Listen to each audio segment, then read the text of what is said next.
hadapan kita ada sebuah Al-Quran yang sangat besar, berjumlah 10 jilid. Akan tapi setiap jilidnya tidak memuat 30 juz. Setiap jilidnya hanya memuat 3 juz.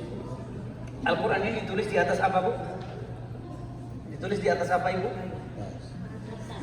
Kulit. Masya Allah. Ada yang menjawab yang lain? Pendapat yang kedua?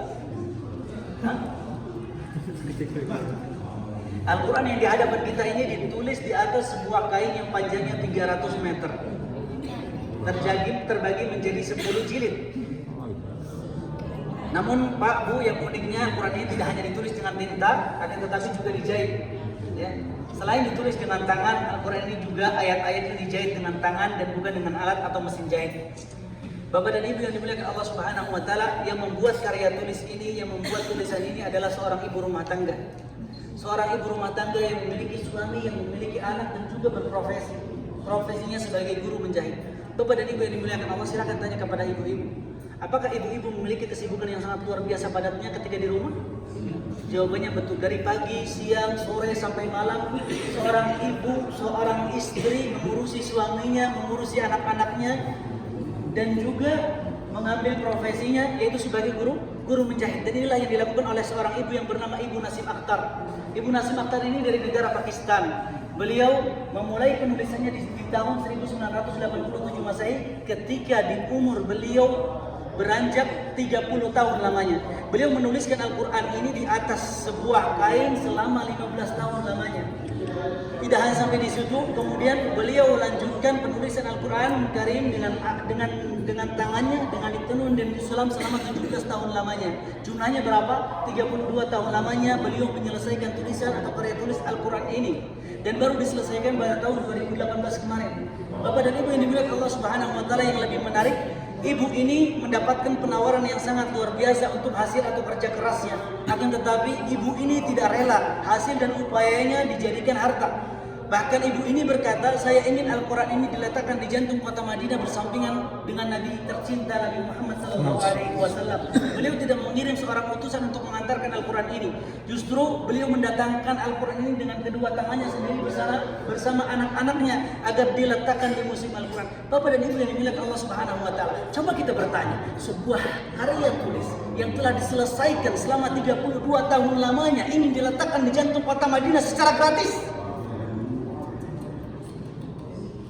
Apa alasannya?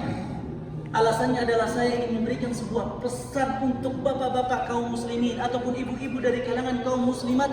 Hendaknya seorang muslim dari 24 jam waktu yang telah diberikan oleh Allah Subhanahu wa taala setiap harinya untuk menyisakan waktunya bersama Al-Qur'an Karim. Sesibuk apapun Bapak dan Ibu yang dimuliakan Allah Subhanahu wa taala, hendaknya dirinya menyisakan waktunya untuk berduaan dengan Al-Qur'an Karim. Bapak dan Ibu yang dimuliakan Allah Subhanahu wa taala, sekarang kita bertanya, sudah seberapa jauh peran kita untuk Al-Qur'an Karim? Kita tidak diperintahkan untuk menuliskan Al-Qur'an. Kita juga tidak diperintahkan untuk menjahit ayat-ayat Allah, tapi Allah Subhanahu wa taala memerintahkan kita untuk membaca Al-Qur'an, mendengarkan Al-Qur'an, memahami isi kandungan Al-Quran dan mengamalkan Al-Quran Karim. Dan inilah yang dilakukan oleh ibu itu. Ketika itu seorang ibu rumah tangga yang bukan dari bangsa Arab dan tidak tinggal di tanah Arab, dia juga tidak bisa berbahasa Arab, akan tetapi semangatnya tidak putus sampai di situ. Dia justru malah belajar dengan gigi dan semangatnya semenjak umur 30 tahun.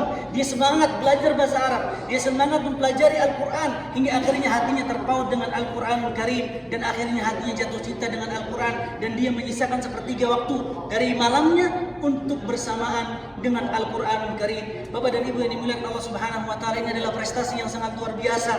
Bab ibu itu memiliki kedua orang tua. Bagaimana betapa bangganya orang tua tersebut ketika melihat anaknya bersamaan menjadi orang yang paling dekat dengan Al-Quranul Karim. Begitu juga prestasi yang harus kita tempuh Bapak dan Ibu yang dimuliakan Allah Subhanahu wa taala. Hendaknya kita menjadikan prestasi hidup kita adalah anak-anak yang menghafalkan Al-Quran. Bapak dan Ibu yang dimuliakan Allah Subhanahu wa taala, jangan pernah bersedih ketika kita mendapati anak kita tidak bisa ilmu dunia, tidak bisa ilmu matematika, tidak bisa ilmu kimia, tidak bisa ilmu yang lainnya, namun kita harus bersedih. Bahkan wajib kita bersedih ketika kita mendapati anak kita tidak bisa membaca Al-Quran Karim. Bapak dan Ibu dimuliakan Allah Subhanahu wa taala, di hari kiamat Allah Subhanahu wa taala akan memuliakan orang tua yang memiliki anak hafal Al-Quran Karim dengan mahkota kerajaan. Allah muliakan orang tua tersebut di hadapan seluruh makhluknya, di hadapan seluruh malaikatnya, dan dipakaikan langsung oleh Allah Subhanahu wa wa taala mahkota kerajaan. Kata orang tua tersebut, ini dari mana? Ini adalah hasil dari anak-anakmu yang menghafalkan Al-Qur'anul Karim. Bapak dan Ibu yang dimuliakan Allah Subhanahu wa taala, semoga Allah Subhanahu wa taala menjadikan kita semua termasuk dari hamba-hambanya yang menghafalkan Al-Qur'anul Karim dan memiliki anak-anak yang giat dan menghafal Al-Qur'anul Karim. Bapak dan Ibu yang dimuliakan Allah Subhanahu wa taala, kita akan berpindah ke ruangan berikutnya. Sebuah ruangan yang berisi tentang informasi bagaimana keadaan sebuah bangsa yang dahulunya dipenuhi dengan kekelaman dan masa kejahiliahan. Ketika diturunkan Al-Quran, hatinya berubah, kehidupannya berubah menjadi lebih baik, dan dengan Al-Quran Islam menjadi tersebar ke seluruh penjuru dunia. Mau tahu bagaimana kelanjutannya? Mari kita lanjutkan ke ruangan berikutnya. Silakan.